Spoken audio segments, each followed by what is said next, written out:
Hello दोस्तों, welcome to my class. दोस्तों, आज हम कुछ ऐसे वर्ड डिस्कस करेंगे जो आपको हमेशा उलझन में डाल देते हैं, जो आपको कंफ्यूज कर देते हैं। ठीक है, बच्चे परेशान हो जाते हैं कि ये टॉपिक तो कहीं आया ही नहीं, हमने तो इसका नाम ही नहीं सुना, ये है क्या।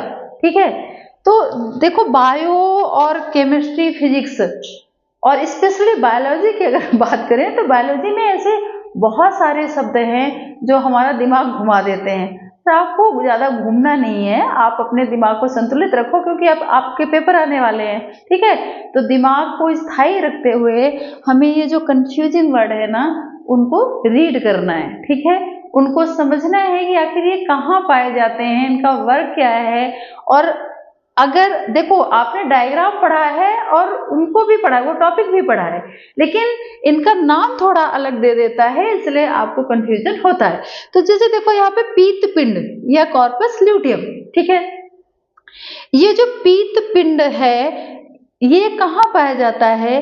जो ये मादा अंडाशय है, मादा अंडाशय या ओवरी, यहाँ पे आपको पता है कि मादा अंडाशय में अंडाणुओं का निर्माण होता है। ठीक है, अब अंडाणु का निर्माण जब शुरू होगा तो इसमें स्तर बनते हैं, प्राथमिक स्तर, द्वितीयक स्तर।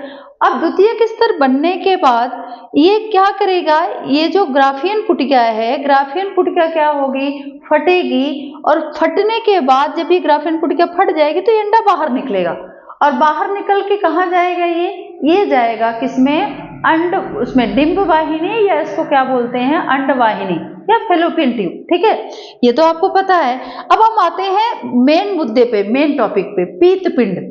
तो यही जो ग्राफियन फॉलिकल या ग्राफियन पुटिका जहां पे फटती है और फट के ये अंडा बाहर निकलता है, तो ये फटी हुई ग्राफियन पुटिका ही क्या कहलाती है, क्या बनाती है, ये कॉर्पस ल्यूटियम, या इसी को हम क्या बोलते हैं, पीत पिंड। ठीक है, मतलब जो ग्राफियन पुटिका फटने के बाद जो संरचना बनती है वो आपकी क्या कहलाती है, पीत पिंड, या उसी को हम क्या बोलेंगे, कॉर्पस ल्यूटियम। दूसरा है गर्भाशय अंतस्तर। तो आपने मादा जनन तंत्र पढ़ा है, मादा जनन तंत्र में हमने आपको बताया था कि ये जो गर्भाशय है, जैसे ही अंडोत्सर्ग की प्रक्रिया शुरू होती है वैसे ही अंडाशय से निकलने वाला क्या, प्रोजेस्टेरोन हार्मोन्स यहाँ पे गर्भाशय के अंदर परतों का निर्माण शुरू कर देता है, इस तरह से। ठीक है, यहाँ इस तरह से।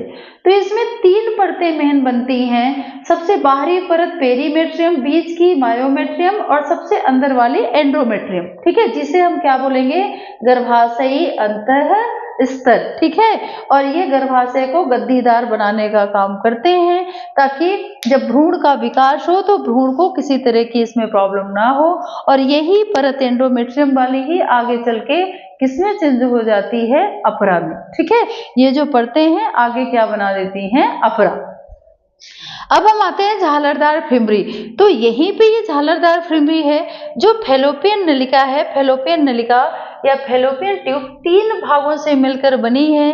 ये लास्ट वाला चौड़ा झालरदार भाग आपका क्या कहलाएगा, इनफंडिबुलम, यहाँ पे एम्पुला या तुम्बिका, और ये सकरा भाग स्थूमस या संकीर्ण पथ कहलाता है। ठीक है, तो ये जो झालरदार भाग है जो उससे ओवरी से अंडे को अपने अंदर लेता है, यही आपका क्या कहलाता है, झालरदार फिम्बरी। ठीक है, जो किसका भाग है, फेलोपियन ट्यूब का। ठीक है, फिर हम आते हैं अग्रपिंडक में।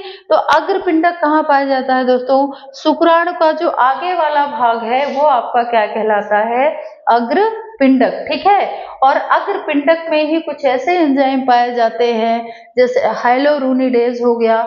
ये एंजाइम जब शुक्राणु अंडाणु के पास पहुंचता है तो अंडाणु को भेदने, उसकी परत को गलाने का काम जो करता है वो जल अघटनी एंजाइम कौन सा है, हाइलोरुनिडेज, जो शुक्राणुओं के अग्रभाग या अग्रपिंड से निकलता है।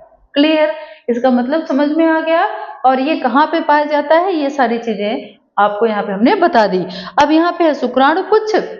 तो शुक्राणु पुच्छ आपको पता है कि शुक्राणुओं का सबसे जो अंतिम वाला भाग है वो क्या है, शुक्राणु पुच्छ, जो शुक्राणुओं को एक तरह का मूवमेंट या एक तरह की स्पीड या गति देने का काम करता है। ठीक है, तो क्लियर हो गई सारी चीजें। पीत पिंड जो आपकी ग्राफिन फॉलिकल के फटने के बाद की जो संरचना बनती है वो आपकी क्या कहलाती है, कॉर्पस ल्यूटियम या पीतपिंड, ठीक है। फिर गर्भाशयी अंतस्तर, तो ये जो एंडोमेट्रियम है, आंतरिक परत है, ये आपकी क्या कहलाएगी, गर्भाशयी अंतस्तर। झालरदार फिल्म ये हो गई और अग्रपिंडक ये हो गया, ठीक है। तो अब देखो ये जो 3-4 टॉपिक हैं तो इसमें तो आपको कंफ्यूजन नहीं होना चाहिए, ठीक है। ये सारी चीजें मैंने क्लियर कर दी हैं कि किसको क्या बोला जाता है, ठीक है। अब बायोलॉजी के जो और टिपिकल से वर्ड है, अगर आपको उनमें प्रॉब्लम होती है तो आप नीचे कमेंट बॉक्स में कमेंट करके जरूर बताया करो कि हाँ मैम इस चीज का मतलब बता दो, ये हमें समझ नहीं आ रहा। तो मैं पूरी पूरी कोशिश करूंगी कि मेरे बच्चों को किसी तरह की प्रॉब्लम ना हो। Thank you.